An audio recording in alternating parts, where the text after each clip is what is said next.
What up, what up, what up, what up? Man, if you can see me, press 1, and if you can hear me, press 2. If you can see me, press 1, and if you can hear me, press 2. My name is Ken Billions. If you didn't know, welcome, welcome. Welcome to Heaven on Earth. Peace to you and yours wherever you at. Hopefully you are being appreciated and never tolerated. You are at the right place at the right time. You could be anywhere in the world, but you are here with me. And it's an honor and a pleasure to chop it up with you. This is the number one home for personal development. This is a place where you come ordinary and you leave extraordinary. You come here one way and you leave another way. That's because we deal with abstract thought. And I just want to tell you, this is a safe space. If you are one of those thinkers that allow your mind to wander, this is a great conversation that I have for you today. This is Heaven on Earth, where we use personal development as a vehicle to get heaven now. In this ministry, we don't believe that you have to die to get heaven. All you have to do is be real, reflective, enlightened, accountable, and limitless. I got a promise for you that personal development is for everybody.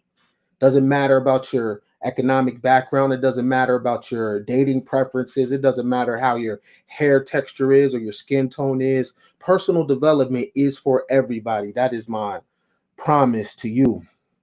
Keep your babies close. And if you have someone in your life that's loving on you, please be patient with them because there is no manual when it comes to this relationship thing. Everybody's kind of winging it a little bit. Give yourself grace for everything that happened in the past. Give yourself grace for everything going on now. And give yourself grace for everything that will happen. I have a conversation that needs to be had. I'm going to go a few places. And I hope the things that you hear, you can take and apply in your life. It's not just information. It's more transformation. I have a couple quotes that I want to say to you first. The greater the power, the more dangerous the abuse. The greater the power, the more dangerous the abuse. Edmund Burke. Power is given only to those who dare to lower themselves and pick it up. Only one thing matters. Power is given only to those who dare to lower themselves and pick it up. Only one thing matters. One thing to be able to dare. That's Dostoevsky.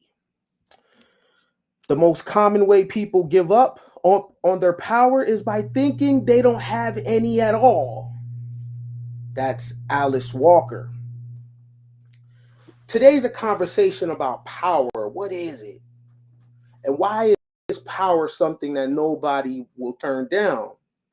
People do all kinds of things for power. But what is the most powerful thing on this planet? Is it love? Is it family? Is it government? Is it religion? What is the most powerful thing on the planet? That is our conversation today. We're going to talk about power, how it works. What will people do to get it? Is everybody really, truly looking for power? Do you want power? What would power do in your relationship if you had a little more of it? Men want power. Women want power. Our children want to have more power.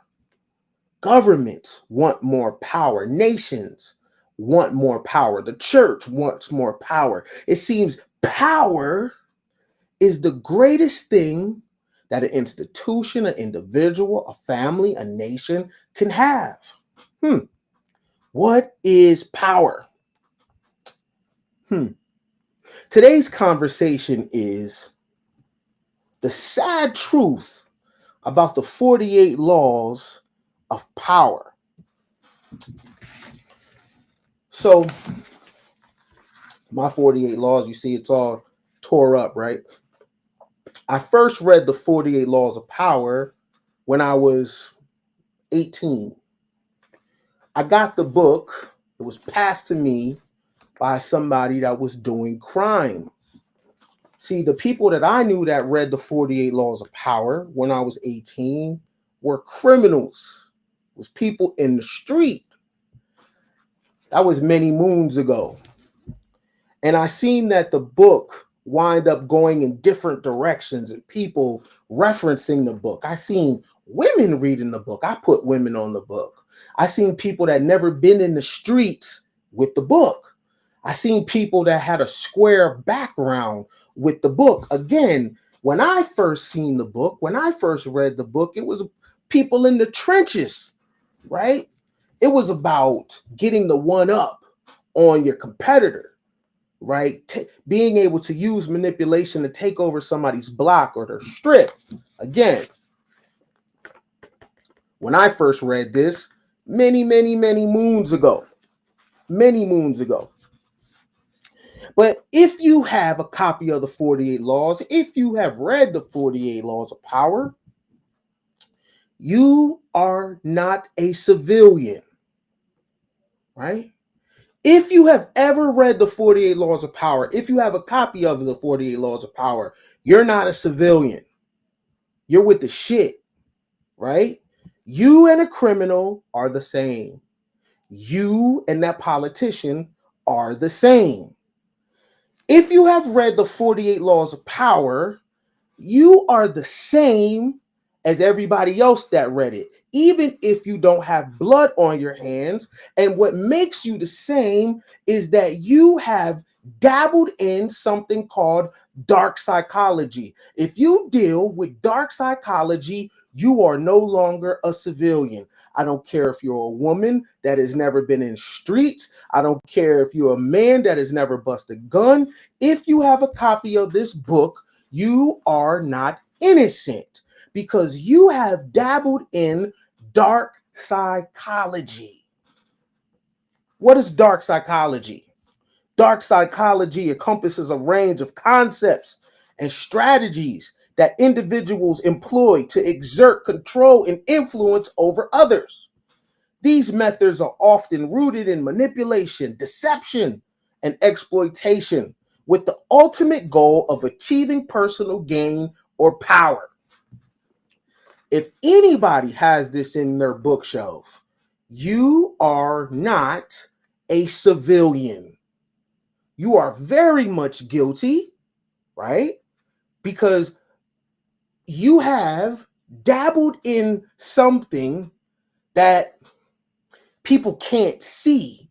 They don't know when the power is going on because we are focused on physical power. This is a different kind of power. And if you have ever read this, if you've ever cited Law 1, Law 2, you are not a civilian. You are not innocent because this is dark psychology. And anyone dealing in dark psychology, you have, let's just say you have blood on your hands, okay? Because if you're dealing in dark psychology, you're trying to get things. You're not trying to give things. You're trying to take something. You're trying to scale your positioning in life. When you deal in dark psychology, it's not humanitarian, right? You are not Mother Teresa. If you deal in dark psychology, you are an opportunist. If you deal in dark psychology, you are trying to get an advantage over another man or another woman. No judgment, but let's be clear on something. You have some people that'll reference the book and then try to make themselves appear saintly. This is not about altruism, right? This is about how to figure out how to move a person out of the way so you can get a particular thing. This is about how to take something, how to get something, not to give something. But what runs the world, though? What runs the world? What runs the world? What do people think runs the world? What really runs the world? What do you think? Is it muscles that run the world? Ooh la la. There goes some eye candy for you ladies. Does muscles run the world? Is it this? Is it brawn? Is it physical strength? I mean, you know, in the gender dynamics, the man is the leader because he has physical strength, right? Because he can overpower the woman. Therefore, he is the leader because he can overpower the woman. I mean, this is what they say, right? The man is the leader because he has physical strength. And the woman should follow the man because she has less BMI. That's what they say. Does muscles run the world? Ooh, nice back, bro. He's in the gym, right? He may be aesthetically pleasing to women, cool. But does his muscles, is his muscles something that is a good indicator that he's fit for leadership? Should he run the world? Should he be in charge of a nation's wealth and military because he has muscles? Right? He is he has the BMI that would allow him to be the head of a relationship. He's a leader. He's a man. Should he run a government though? I mean, if he can lead a woman, he can lead a government, right? Because that's all it takes is the physical strength, right? What runs the world? What is power? Is it this? Some would argue, yeah, this runs the world. This seems to settle all scores. This seems to change the tide of history. The gun has, I would argue, had more influence over the outcomes of people's lives than religion. Whoever's had the most gun power in the last couple hundred years seems to have the most land, seems to have the most money, seems to be the person calling the shots. Is the gun power? Is it muscles? Is it the gun? What's power? Is it this? Is this an indicator of what power is? I'm curious. Is this what power looks like? Because if this is what power looks like, why are people reading the 48 laws of power when this is the power? Curious. I am trying to identify what power is. Is it the knife? Is the knife powerful?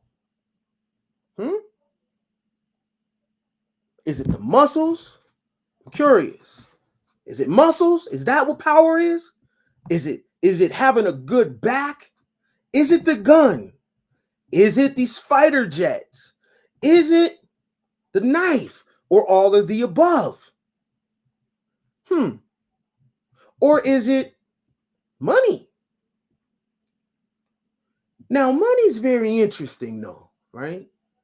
Money's very interesting because money, it has no power at all. So how can this thing that's in the middle, this money that has no power, how can it make Robin Givens' no turn into a yes? Like if I'm sitting up there and I'm chopping it up with Robin and I'm like, hey, baby, you know what's good? And she's like, beat it, sucker. And she ain't giving me no play, right? But if I put the money on the table, her frown would turn upside down.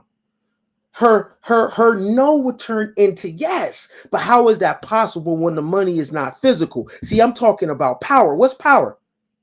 Those guys on the left, those military men, what funded the gun?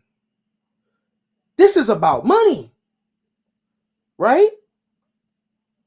Money allows you to have a dope military, but money has no power. I mean, it doesn't walk by itself, right? It doesn't talk. It doesn't do anything. So how is it that that $100 bill can make Robin Givens' no turn into a yes? And how can it get me a military even though the money itself has no power? On the right side, you have these boys or these youngsters playing soccer, and everything is good in their childhood. And then as they transition and get older, now they have to compete with each other over what? Money. But money has no power. So how these close-knit friends, why would they be divided by something that has no power? Or look at this family right here on the left. The woman and the man is in love. But once no money is available, this man and this woman start arguing. There's a rift in the household, right? The child is not laughing like it usually is, all because of money. But my question is, what is power? If money can make Robin Givens frown turn into a smile, and it can make her interested in me when she said, "Beat it, sucker," and it can buy me a military, people that will fight on my behalf, and this money can make these children that was once a close team, it can divide them, and the money can turn this happy family into a dysfunctional family when the money is missing, then I answered the question that I'm asking. Power on this planet is not physical. The money has no power. So what would make Robin Givens say yes to me? What would break this family up? It's an energy, right? So power on this planet has nothing to do with muscles. It has nothing to do with guns. It has nothing to do with anything physical. True power on this planet comes from the unseen.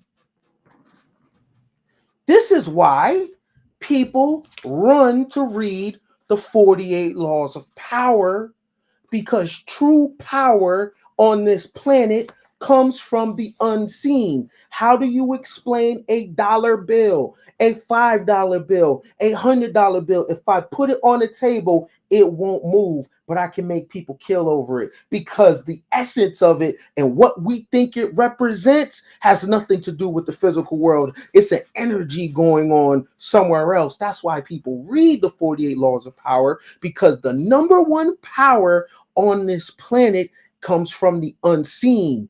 Manipulation comes from the unseen. Thought and words come from the unseen. So it is not the man that has the power over the gun. It is not the woman that has the best purse. It is not the woman that has the best shoe. It is not even having the best car. Who has the ability to access things from the unseen and bring it into the seen, and that can control others?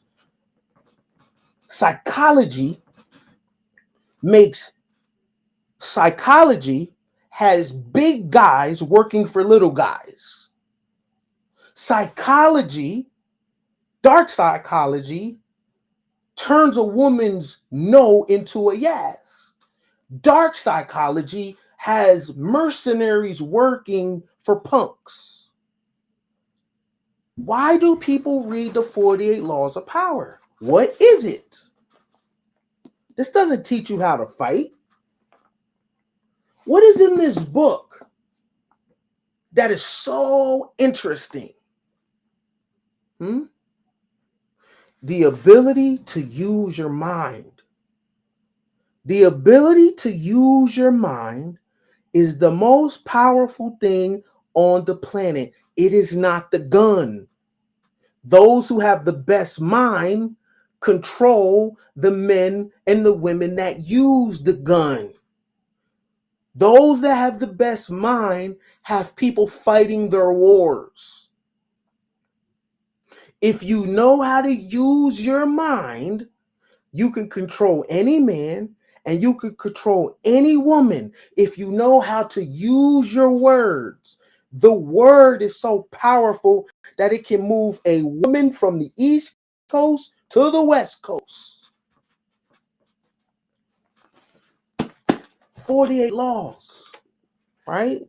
Very, very interesting book. And I haven't seen too many people ask, why do people read this? Because what is the actual power? Is it my muscles? No. Right? Is it me being handsome? No. Is it the car that I drive? Huh. If you know how to use mind, right, and outsmart other people, be clever, right, create strategy, you can dominate other human beings. It is not the nuclear weapon that dominates other humans. It is not cars, planes, trains, or automobiles. It is those who know how to use mind. The problem with the 48 Laws of Power is people never talk about the other side of the 48 Laws of Power, right? See, people oftentimes use the book and first of all, this was never for public consumption, right? It's never for public consumption because the stories in the book are about family members that offed each other for power.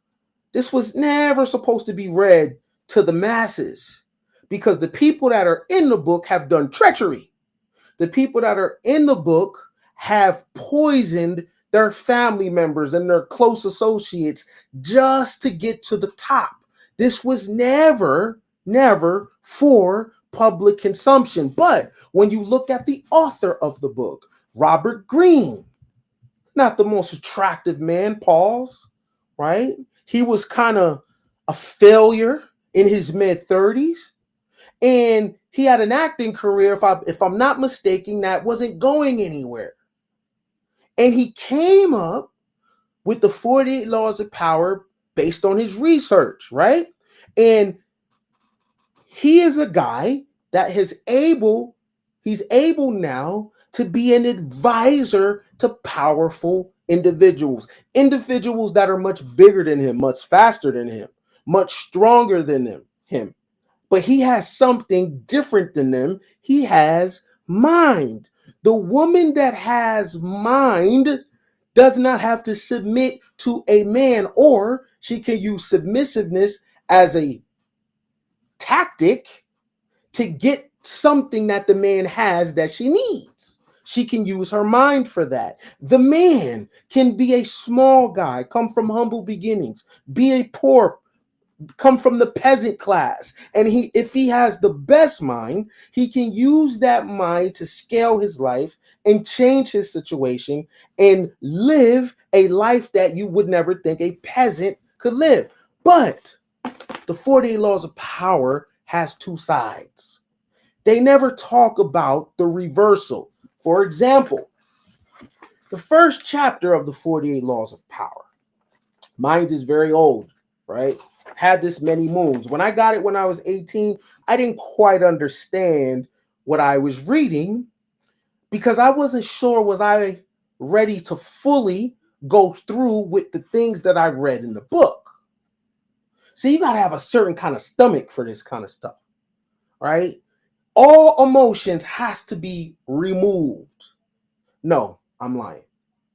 You don't have to remove emotions. You just access dark ones because you can never remove your emotions, right? When I was 18 reading this, I wasn't quite sure was I ready to fully go through the things that I was reading in the book. The first chapter of the 48 Laws of Power reads as follows, and I'm sure you've heard people reference this, but they never tell you the reversal. Never outshine the master, okay? Always make those above you feel comfortably superior. In your desire to please and impress them, do not go too far in displaying your talents, or you might accomplish the opposite. Inspire fear and insecurity. Make your masters appear more brilliant than they are, and you will attain the heights of power. There's one problem with this. What happens if it don't work?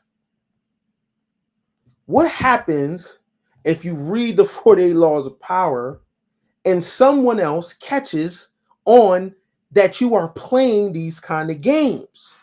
Now remember, power is not physical.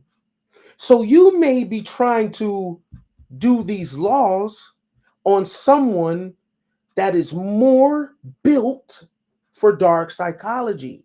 Now, what happens when they catch on that you're doing these tactics? What do you do then? Where do you go from here? What happens when your dark psychology isn't working? Now, what's the reversal on never outshine the master? Because no one ever gets to that part.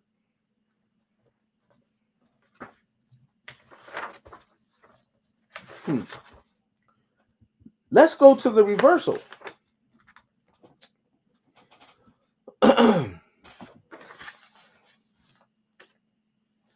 Reversal. You cannot worry about upsetting every person you come across, but you must be selectively cruel. If your superior is a falling star, there is nothing to fear from that for outshining him. Do not be merciful. Your master had no such scruples in his own cold-blooded climb to the top. Gauge his strength. If he is weak, discreetly hasten his downfall.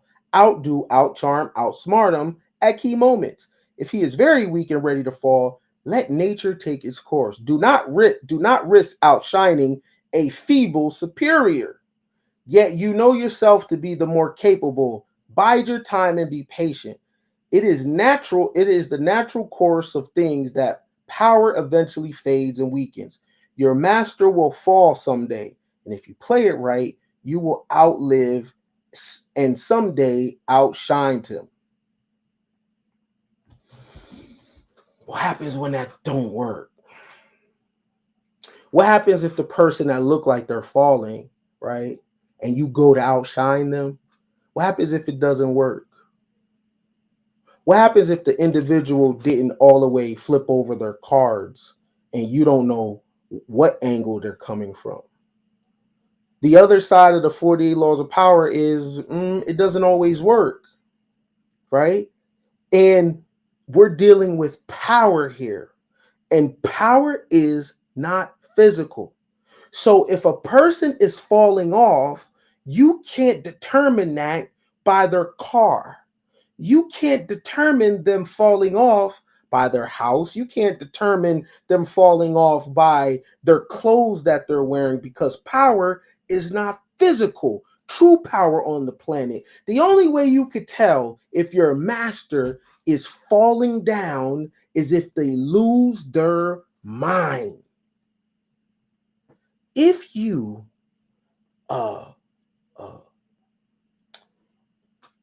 move your chess pieces based on how something looks, you're going to catch an L,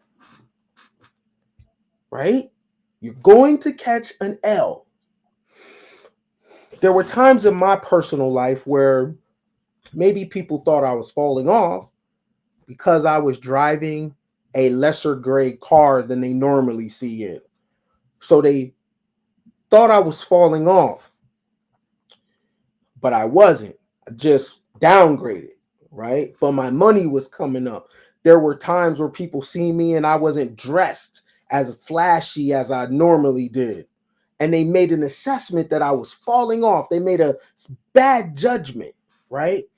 They thought that I was weak, and they thought they could come at me a certain kind of way because the car was different or my clothes are different. Or there are some people superficial enough to look at your social media following and say, well, you're not getting the likes that you used to get, or you don't have the people in your chat that you used to have. There's some people that will make a judgment on where you're at in your life based on a social media number, or how many shares you're getting, or the fact that no one is talking about you like they normally do, right? And then based on that, they'll make a move on you. But power, remember, is not physical. Power is the mind. So the person that you're making a judgment on, how do you know their mind is not sharp? How do you know they're not playing chess in their head?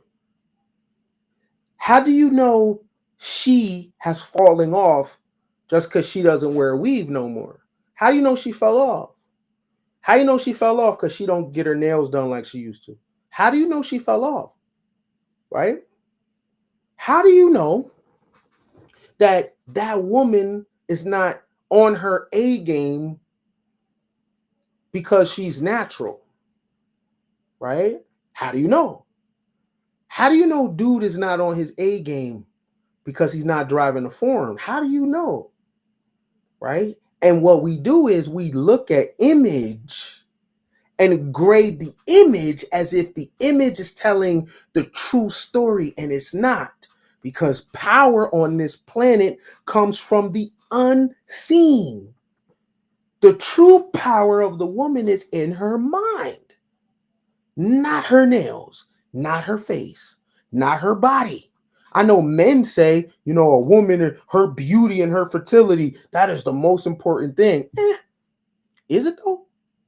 In the grand scheme of things, is it? Right? It's not though. It's in her mind. Because after a while, her face will fade, her body will fade. But guess what she's getting? Experience and knowledge and wisdom, right? So the body might be not as valuable as it used to be, but the true value is inside of her, right? The true value of the man is not his beard, it's not his car, right? It's not muscles. The true value is in his mind, right? In his mind. The 48 Laws of Power is a mind book. It's a book about dark psychology. The reason why the book works is because other people don't have any power, because the power is mind. So when you're dealing with dark psychology, you're doing it on people that have not exercised their mind. They have not trained their mind for psychic defense. All of their power or value is in what they buy, right? The sad truth about the 48 Laws of Power, the sad truth is you don't actually have to read it. That's the sad truth. If you really want power, knowledge of self. If you study yourself, you study all things. If you look deep inside your own soul, you'll figure out every man and you'll figure out every woman, because every deviancy, every lie, every things that are wicked, every backwards thought, all human potential, all love is inside of you. Everything you see every human do, that behavior is also inside of you. You may not express it, you may not give it legs, but everything that exists in nature exists in you. So if you want to understand why the world is crazy, all you have to do is study yourself and think about times where you were the most crazy. If you want to understand undisciplined humans, all you have to do is study yourself at key moments when you was the most undisciplined. If you want to study a man's rage, right? If you're a woman, you don't understand men. If you want to study men as a woman, look within yourself, because you have a man inside of you. No, I don't, Ken. Don't you have a father? Yes. So you mean two things became one, but the other side is not expressed at all? Two things made you. So you're made up of two. Those man, woman come together, make child. Physically, you look female. So where's the part of your father expressed? On the inside. Man, woman come together, make man. You're male on the outside. Where's your mother expressed? On the inside. We're always going to have a duality and a polarity represented at the same time. So if I want to study a woman, all I have to do is study myself because I have a mother. So my mother's aspects exist in me somewhere. The jealousy, the pettiness, right? It exists in me somewhere. So we talk a lot about feminine and masculine. Okay, I have to be feminine somewhere because I had a mother and I had a grandmother and she had a mother. So there is a woman somewhere in me. So I can look at a woman and say, she's very undisciplined. She's super petty. She doesn't have control over her emotions. But guess what? I also have rage, right? And I also can be jealous. If I want to look at a man, it doesn't matter the nationality of man. Everything that exists on the outside of me exists on the inside of me, right? So for women that are confused about the nature of a man, what are you confused about? That's inside of you too. Let nobody. Oh, the people that's telling you it's not in you, they read this. These men are the problem, are they? You're looking at your reflection. These women are the problem, are they? You're looking at your reflection. There is nothing that exists outside of us that did not first come from the inside. Remember, all power comes from the unseen and it is brought into the scene. The reason people read the 48 laws of power is because they think there's something on the outside of them that they need to get. If you want to tap into the devil, all you got to do is go inside. If you want to access the pits of hell, all you have to do is go inside of you. Where do you think it comes from?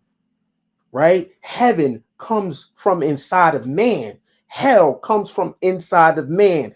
There is no deity outside of us that is creating heaven or hell. That is all projections from our own mind. You want heaven? Go in your mind. You want hell? Go in your mind. So when I was reading the 48 laws of power, I was noticing, I'm like, damn, I do some of this naturally. Right?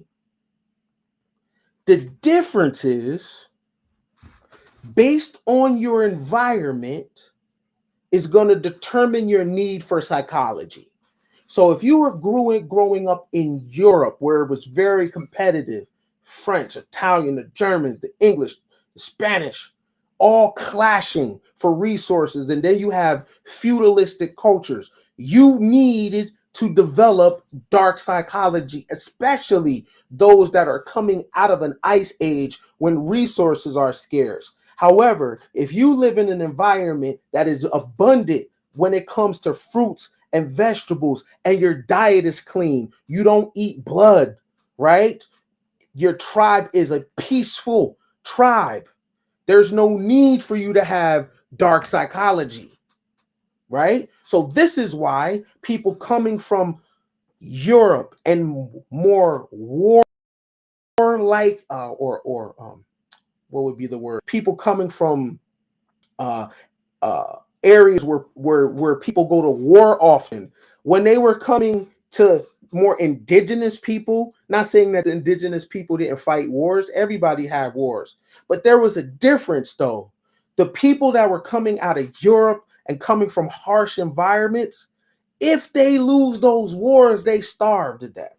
Those wars were about water. Those wars were about resources. But what happens when you're fighting wars, but even if you lose, you still have access to resources, right? You fight different.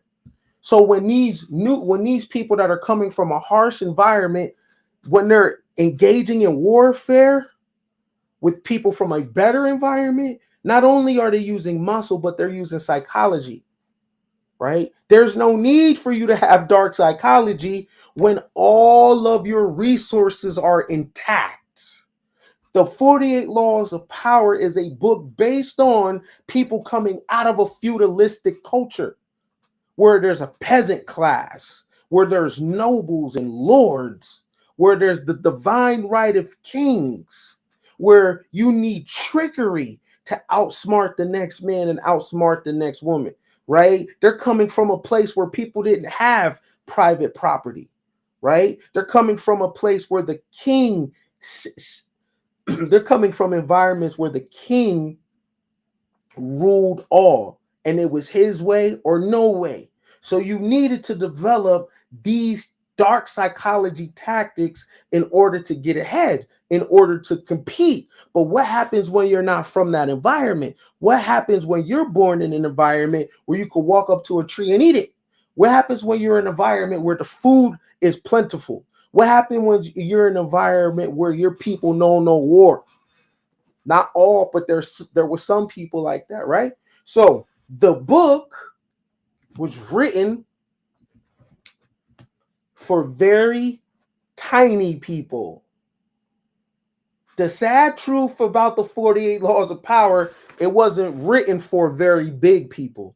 It was written for very tiny people, because tiny people, the only thing they have to use to survive is their mind. And if you're not tiny in the body, then you are tiny in your world. Your father didn't do much. Your mother didn't do much. Your granny didn't do much. So you come from the lower class of society, right? So your world is tiny. The 48 Laws of Power was written for tiny people.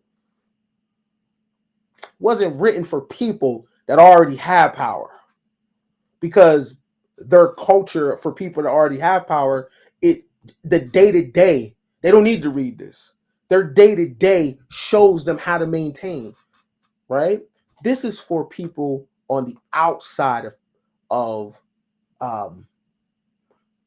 living on the bottom of the social strata. Someone that's short in stature, someone that is short in social position. So you read this to try to get the one up on someone else. But here is the sad truth about the 48 Laws of Power. Even if you're small in height, even if you're small in your real world, your mind is big, though. Your mind is big.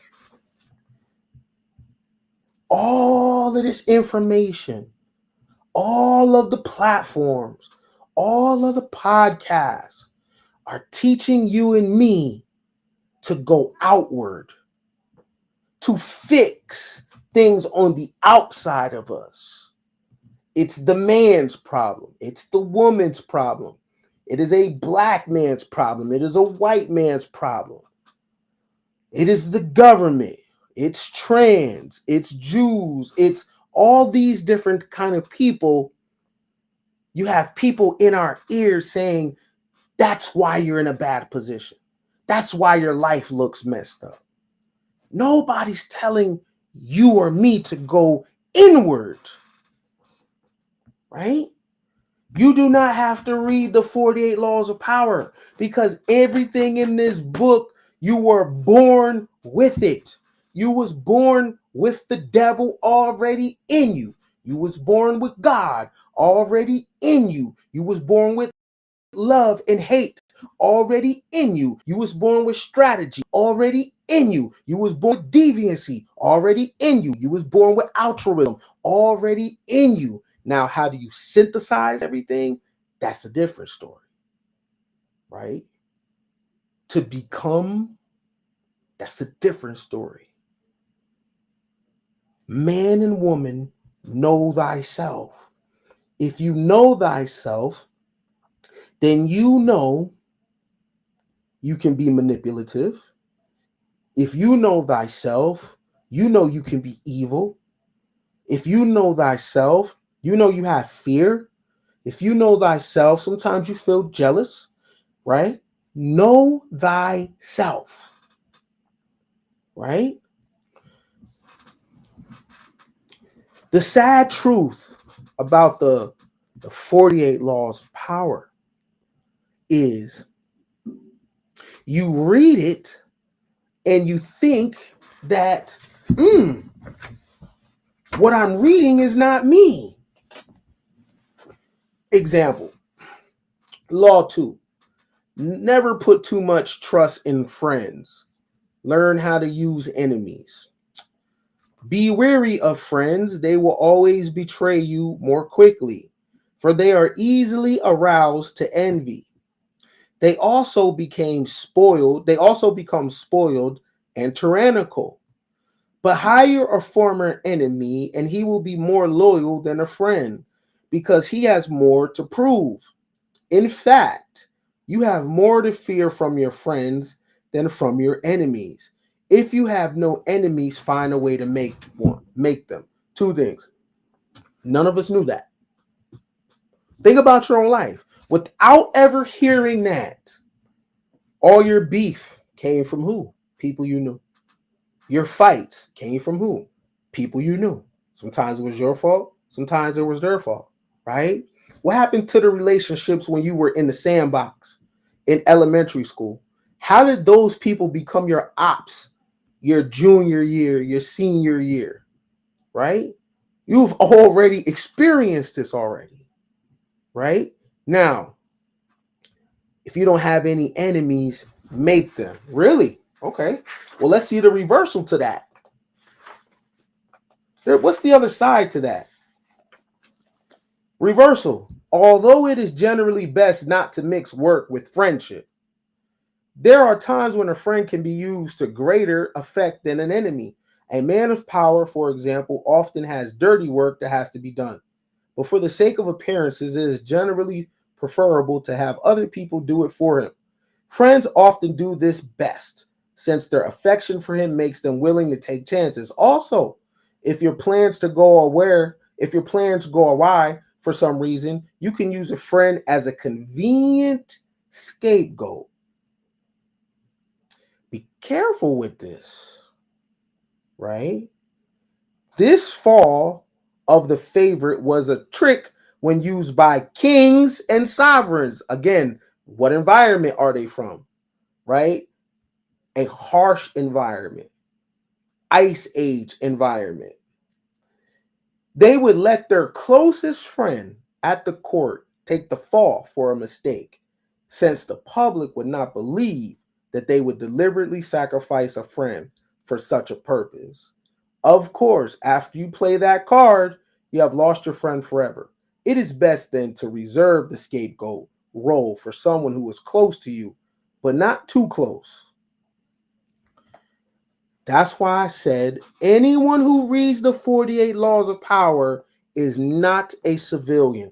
I don't care how divine a person comes on this microphone and they talk. Once you know that they have this book in their library, they are not a civilian. Do not believe that they came from a divine source. Do not believe that they are here trying to do some work of some great deity. No, they want power. They want power. Because anything that tells you to use a good friend as a scapegoat for a fall, right? But that is the thinking of individuals that was in a harsh environment and they needed anything to get out of that environment. My point is, we all think certain thoughts. The difference with the 48 laws is the dark psychology in you. It tells you or it instructs you to bring it out and use it, which is fine. You can. But what happens when it doesn't work? Right? It is better to have knowledge of self. It is better to study thyself. And the power that you're looking for, you're going to get because the power on this planet comes from the unseen, right? If you study yourself, you will never be naive to how the world works because you're aware of yourself. So you know people lie because you have told lies to yourself. Many people started this year, January 1st, with a plan in mind about how their life was going to look. You promised certain things. You made a vision board and you made New Year's resolutions that this year was going to be different than the rest. You made that promise. You put it on the wood. You shared it on a timeline. You put it on your IG that this year was going to be different than the rest of the years. What happened? What happened between the first of the year and right now going into March? You lied to yourself, right? So you know other people also have the ability to lie to you. So to study yourself, you know every man. When you study yourself, you know every woman. Your deepest, darkest thoughts that you have never shared with other people. You see other people express those thoughts in real time in their behavior. Everything that you see is just a reflection of what's going on inside of you. Out of many, out of one come many. So all of this is nothing but a mirror to your own soul. It's nothing but a mirror to your own being, your own wiring. So when you read the 48 laws of power, only thing you're doing is taking a travel back into your own dark psychology. That's all it is. You don't need to read this book because there's the reason why I say that is because it is a book and examples of people that were willing to go very far. How far are you willing to go? Because there is no take backsies. Most people have not did the shadow work to read the 48 laws of power. That's why they don't read the reversals. They only talk about the laws. And that's irresponsible. Because what happens if it doesn't work? What is the plan B? What now? Right? You don't want to go in a direction where you lose yourself. And if you don't know what you're doing with the 48 laws of power, you will lose yourself. Because what it instructs you to do, right? What it instructs you to do is to risk your life. Because people is not out here playing games. So if you don't know what you're doing with this, you can potentially put you and yourself in harm's way. Also, for those that have this book and you use this on your peers or your children or your wifey or your hubby, you're not a civilian. See, it doesn't tell you to turn that switch off nowhere in the book. No one is off limits. If you have somebody that's close to you, you shouldn't be playing games with their mind. If you have children, you shouldn't be playing games with them. If you're married or whatever, you shouldn't be trying to get power from them or take something or to get little wins in a relationship off them. Because when you do that, right, and you can, but I'm going to instruct you not to, because when you do that, you activate the other side of you. Lucifer, the light bearer, is you. Satan, the devil, is you. The demon is you. When you channel things, when you access different energies, it doesn't come from anywhere else. It comes through you. Inside of you is a portal that has access to multiple dimensions. Take it or leave it, right? When you read the 48 laws of power, you are accessing you, but you are bringing it from, you exist on many different planes. And when you read the 48 laws of power, you are accessing yourself, characteristics about you from a different plane. And what you cannot close Pandora's box once you open it, right? So the devil, the shaitan, the Satan, the demon, the legion, it does not come from anywhere else per se. It comes through you. So when you read this book, you understand that you are accessing things that is just coming through you, and it shifts your brain. And if you're built to play that kind of game, have at it. But if you're not, it is better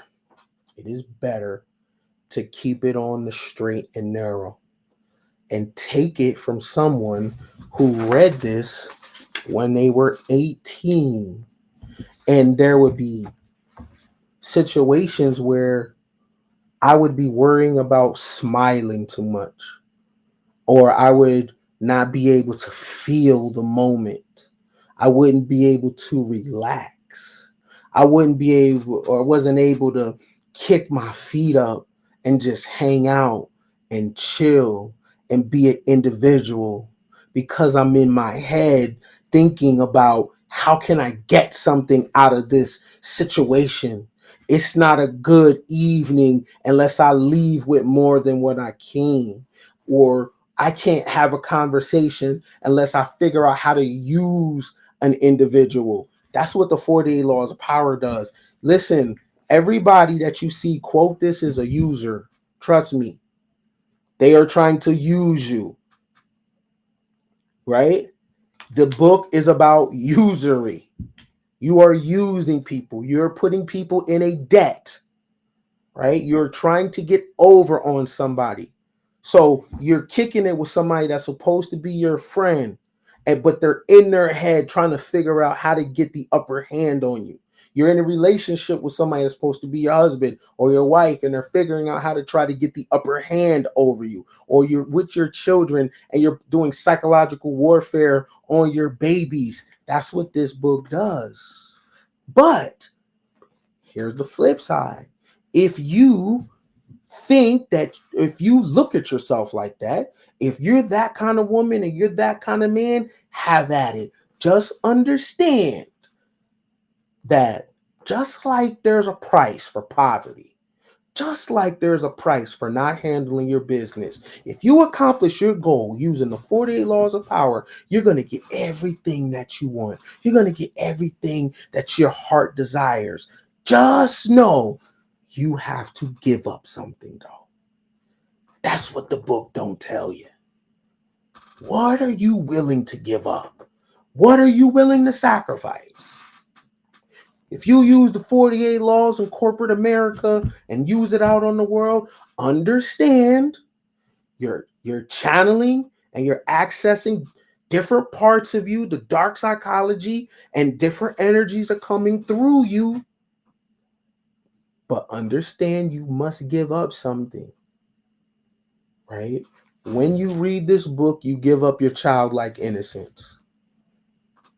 When you read the 48 laws of power, you give up being genuine.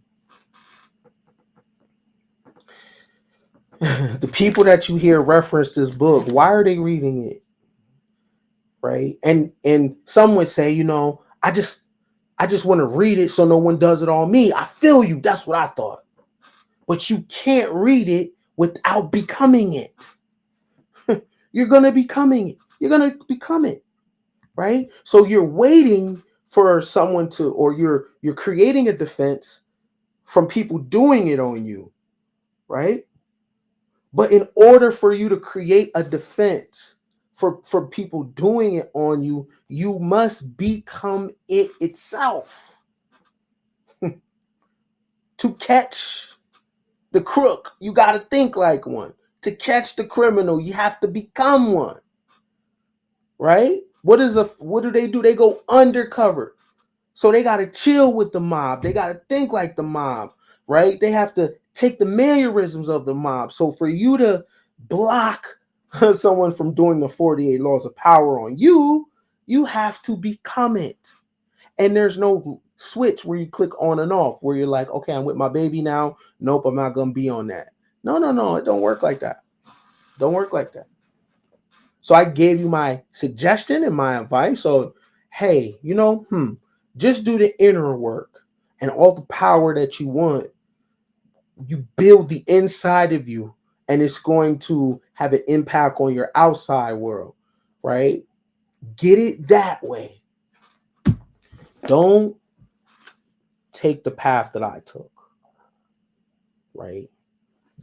This book made me feel alone in crowded rooms of people. This book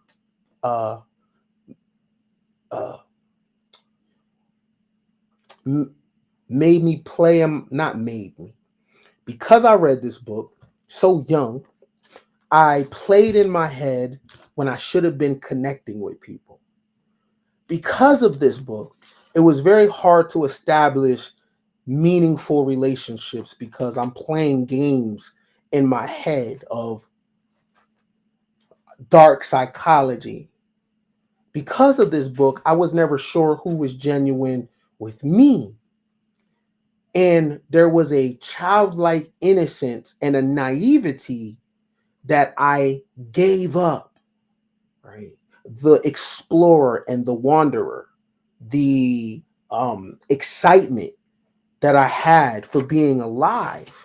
When I began to read things like this, it dinged, it dented my imagination, right? It became way more literal and rational, right? Right? You understand?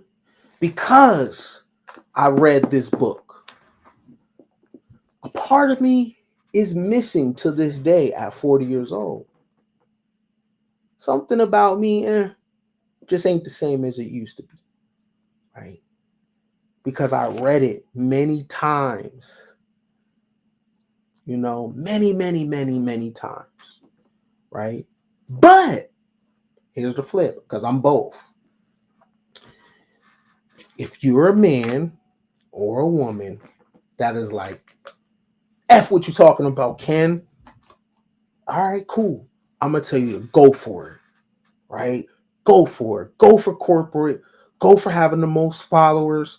Spin, finesse, do it, right? Do it, right?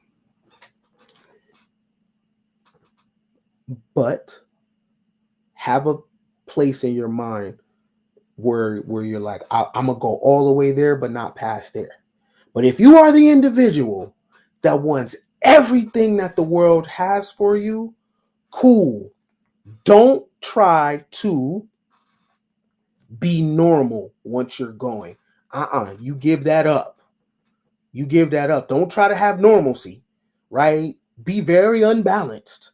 Go all the way, because you can't do the shit in this book and then get to where you're going later and then try to spin the block and be like, okay, now I want to have a normal life. It doesn't work like that. You give up normal. You give up being a civilian. If you that guy and you that girl and you really think that you need to be at the top of the pyramid, go for it. Go for it. Design your relationships how you want. Do what you want, but the relationships you have ain't gonna be normal. Don't try to have a regular marriage. Don't try to have regular kids and do regular things. Do not become the 48 laws of power and then become apologetic later. Don't apologize. Go all the way. Go all the way.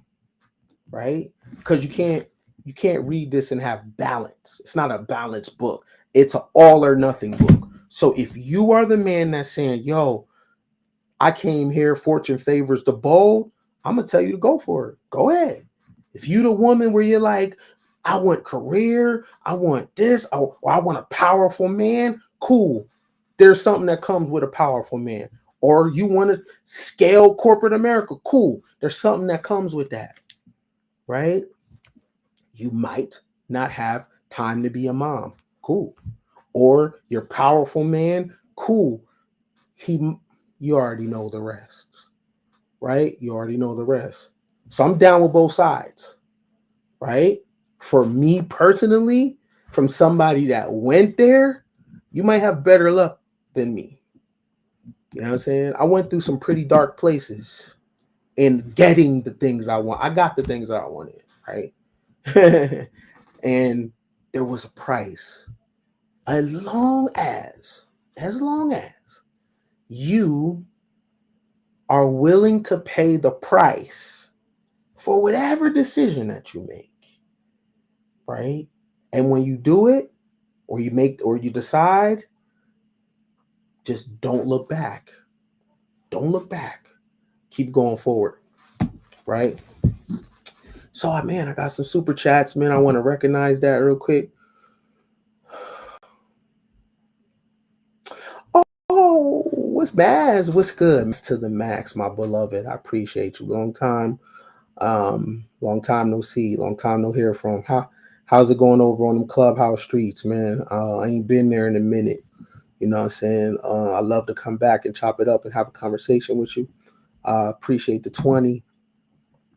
Shy girl with the 10 piece. Man, a fan character with eyes open, blushing. Salute to you for the 10. You always come and show the boy love. Thank you. Appreciate that. Let me see. We got 499 back at it. Appreciate you, bruh. Appreciate you. Or sis, I'm not sure. No disrespect. Behind the video, but wanted to pay dues. Can't wait to see what you have in store for the rest of 2024. I got some dope shit popping. You'll just I'm glad that you're anticipating those dope things. I can't wait to share. Appreciate you for the $4.99. And that was it. But I'm gonna answer a comment. Ken, what if someone is naturally a loner, intuitive seeker of knowledge? Is there a certain kind of person that can digest this conversation? Sure. Yeah, it is. You're not bad or good if you digest this. You know what I'm saying? This is the thing. When you're reading the 48 Laws of Power, you're not bad or good. You're just not a civilian, right? You're just not a civilian. Anybody could digest it. It's just where you want to go with it. But the main thing, though, is everything that is in this book is inside of us already. It's just a lot of times we feel shame to express it. When you're listening to the stories in the 48 Laws of Power of people that went to get the power, those are people that express the thoughts. You know, when you are coming from poverty, or you are black or brown or whatever people identify today, it's all about humility. You got to be humble, right? And one of the things we have this this self-righteous thing, like white people or Asian or other people are a certain way, but not us. That's the ill thing about the 48 Laws of Power, right? A lot of black people read it and be like, I'm already like this, right? So in the community, or how we're raised, we're made to think that other people are strategic thinkers, and other people have deviancy, and other people have a dark side, but we do too. It's just hidden under the cool factor. But how do you explain a 50 Cent? How do you explain a Jay-Z? How do you explain people that come from that kind of environment to where they are now? You know what I'm saying? How do you explain a baby, right? And he's been in the business this long. How do you explain an Oprah, right? But one of the things we pretend, and we try to, you know, because I guess we're low on the money and the ownership, We try to act like we are the moral standard, right? And everybody else is wicked. And no, no, no. Whatever's in the white man is in the black man. Whatever's in the white woman is in the black woman. At the end of the day, same, same. The difference is they have expressed it, on a world stage and built statues of themselves all over and spread their religion and spread their tongue and their customs and their beauty standards and their trading practices and their entire culture through the whole world, right? If given the opportunity, a black man would do the same thing. If given the opportunity, a black woman would do the same thing. That's just the nature of man, right? We want power. Cool. What I'm saying, though, is the power that we think that we would get from money or status or having a bunch of soldiers, that power is already inside of us. Yo, the power to love, the power of choice, the power of choice, there's nothing more stronger than that, right? To power to decide, the power to express gratitude, the power to express concern, right? The power to feel what someone else is going through. That shit is nuclear. The power to look in the mirror and say, I want better for my life. Power to say, you know what, I'm different. I'm changing. I'm growing. The power to stop an addiction and create and find other drugs in productive things. The power to not be a hoe and go be a wife. Or the power of to be a wife and then go be a hoe. The power choice, Huh. The power to do more. That's stronger than guns. That's stronger than all those things because those things come from the inside and it goes out. Yo, I know people bread is funny. I know people are going through it. I know you probably having a rough time, right? But there is no power in this book that is more powerful than what's inside of you. There's no NBA trophy. There is no Super Bowl ring. There's no platinum record. I get it. You want to stunt? Yo, I already know. You know what I'm saying? You go to Miami, you feel like if you a dude, you like, oh my God, even if you're a woman, the competition is beautiful women, it's rich dudes, and you feel tiny. You go to LA and you feel tiny. You go to New York and you look at these skyscrapers and you feel tiny. Or you go to somebody's social media page and they got hella followers, hella likes, and you feel this big. And you start comparing and you think that somehow they're better than you. They're doing something that you're not doing. Sometimes it ain't that. Sometimes it ain't that. Sometimes it's just not your time. Other times people been grandfathered in, right? And other times that you have to know that the way that skyscraper is making you feel intimidated, you're just as big on the inside. I know it's not sexy. You know what I'm saying? You just as big on the inside. The homes and the cars. Everything you see in the physical world came out of somebody's mind. What is it that you see that you want that you don't think you have? That's the biggest trick ever. What do you think you're missing? Right? If you want it, you can have it. All you have to do is go inside. Right? There was a law that's not in this book.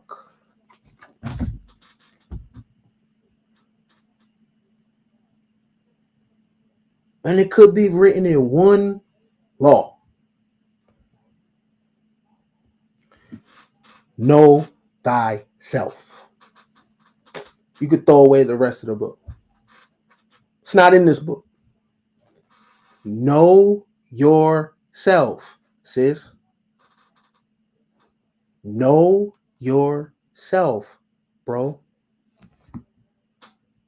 Knowledge of yourself is the only knowledge. Everything else is secondary, third, fourth, right? The 48 laws of power teaches you how to get. Knowledge itself teaches you how to be.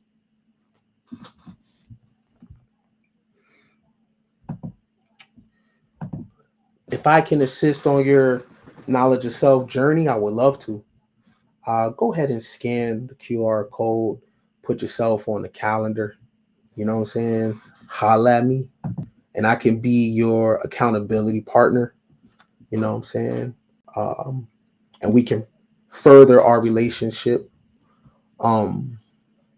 Remember something. All power comes from the unseen into the seen. And real warfare is fought above the neck, right? If you got to do this, if you got to raise your hand, and oftentimes, sometimes if you have to raise your voice, we already lost, right? So much respect to you, even if you wish me the opposite. But I promise, though, sooner or later, we will all see who the prophet is.